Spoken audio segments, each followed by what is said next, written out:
I'm Isabella Lenarduzzi. I'm a social entrepreneur for almost 40 years now. I'm an Ashoka Fellow. And 18 years ago, I've launched Jump Solutions for Equity at Work. It deals with gender equality at work, all diversities and inclusion. What I see is that we might have a very big problem, especially for gender equality with the reinforcement of the ultra-right in Europe. Let's speak only about Europe, please, because the difference of women's place is pretty much different continent from continent. So speaking about Europe, this is a risk that we see that is coming. And in order to be sure that the rights that were achieved for women are not going backwards, we need to consolidate them. For example, France has decided to put the right for abortion in its constitution because they have seen the example of the United States. Another example is the Istanbul Convention against all violences against women.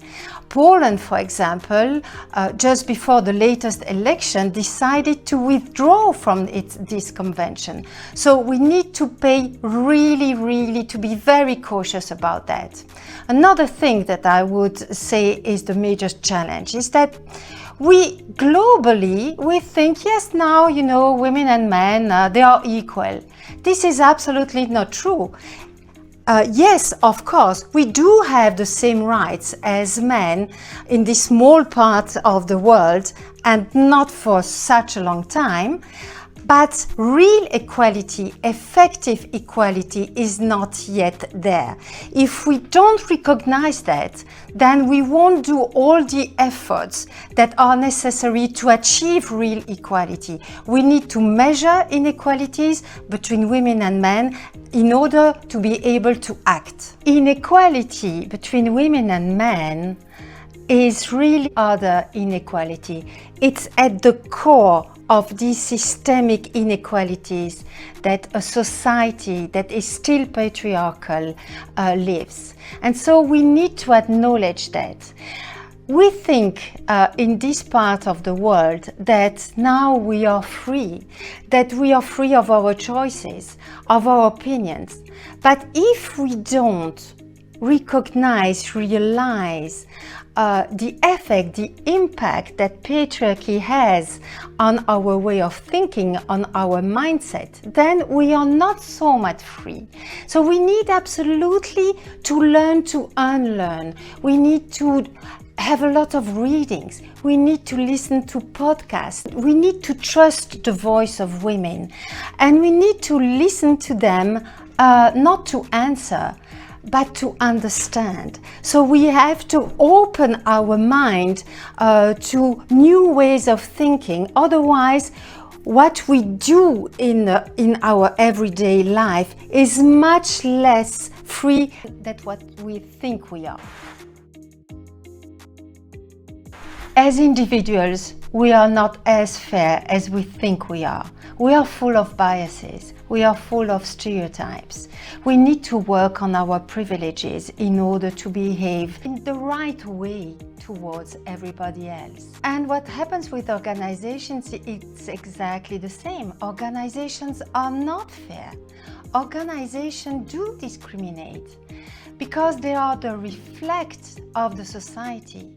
They are the reflect of their people. And organizations are full of biases. Human resources processes are full of biases. If you don't work on them, at least, if you don't include consciously, you exclude unconsciously. So organizations need absolutely to acknowledge that they are not as fair as they think they are, and they need to work on that. So how can they work on their potential discrimination of some people, women and a lot of different other categories? First of all, they need to embark the leadership.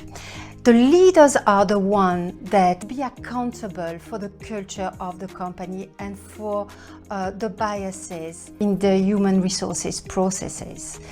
Then they really need to build their case, because if Solvay, Sanofi, AB InBev for Oxfam do something on diversity, equity and inclusion, they do it mainly for the same reasons, but they have specificities.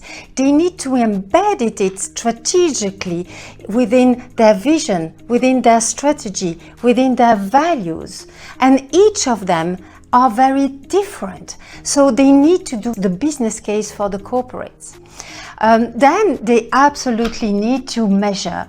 They need to measure at least the differences among women and men. Where are the women? Where are the men? Where the kind of jobs that they hold, every one of them. So they really need to measure in order to have a clear picture so that they can act, because then based on the measurement, what they can decide to go for specific objectives and specific KPIs, and then they need to make a plan. And one of the things that is very important is really to train everybody, the top management first, but all staff then, on inclusive behaviors. You need to change the corporate culture in order to make it more inclusive. And then what you need to do is to make your managers accountable for it. So not only assess them on the factual results, their performance, but also their behaviors and the well-being of their team. Otherwise, it won't last. So in order to make a sustainable change in the corporate culture towards inclusion, you really need to hold the managers and especially the top leaders accountable. JUMP is the European social enterprise that aims to create a more inclusive world, a more equitable world. By working with organizations, private ones or institutions. We think that the best lever to change the corporate culture of the organization is gender equality, because women are the outsiders still in the workplaces, and they are 50% of the population and 60% of the graduates. So it's the biggest and the most efficient gateway in order to achieve a better representation of all diversities and really to change the organization, the culture of the organization. We do auditing, we do consulting, we do a lot of training, and we deliver a lot of different tools, like for example this one. Everything is available on our website. This is our latest handbook for inclusion in the new world of work. It means the hybrid world of work, because yes, it's not a given, it's not easy. So you need to learn how to do that. And we hope we can help by giving the tools for free to everybody. Some months ago, JUMP issued the first ranking for the companies of the BEL 20, so the biggest one that are quoted in the stock exchange, about the gender balance at their top. It means the place of women on boards and the place of women in executive committee. And what we have shown is that if you do not have specific quotas for women at a certain level, women completely disappear. So Belgium, because we have voted more than 10 years ago for a quota of 1/3 of women on boards, women now achieve on average for the quoted companies something like 40%, which is absolutely not bad, but it was thanks to the quota. If you compare with the place of women within the executive committee, it's less than 17%, and it's even decreasing year by year. It's already nothing and it's decreasing.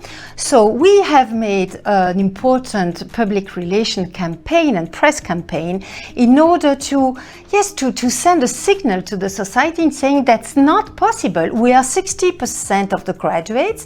If this society is a meritocracy, like everyone is saying, then you should have 60% of women at the top management level, which is absolutely not the case. And it's not good for women, but it's not good for anybody. It's not good for the companies, because if you have always the same people around the table that have the final decision, then they won't find necessarily the good solution to the problems they face, because there is a lack of diversity. So encouraged the government to take the opportunity of the European directive Women on Boards that needs to be embedded in our legislation.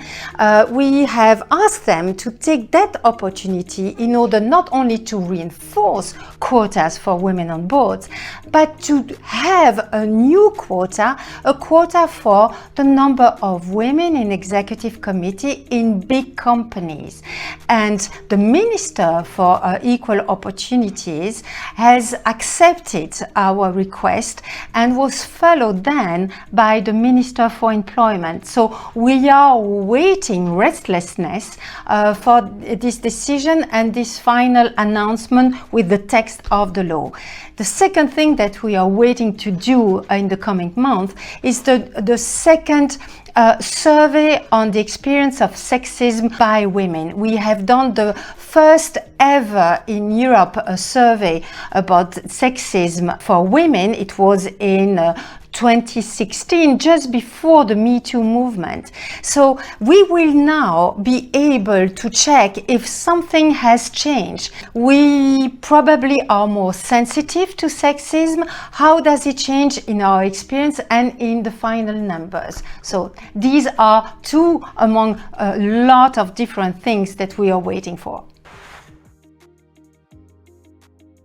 Ashoka all the time says we are all change makers. I need you as change makers. Please build with me a coalition in order to foster a better real gender equality. It's very important. We need absolutely everybody, especially in these tough times where the ultra-right is coming in a much more oppressive way, and they have a specific vision of the place of women in the society. So please join us. You can contact us on our website, which is jump.eu.com, or on our social media. Thank you for your help.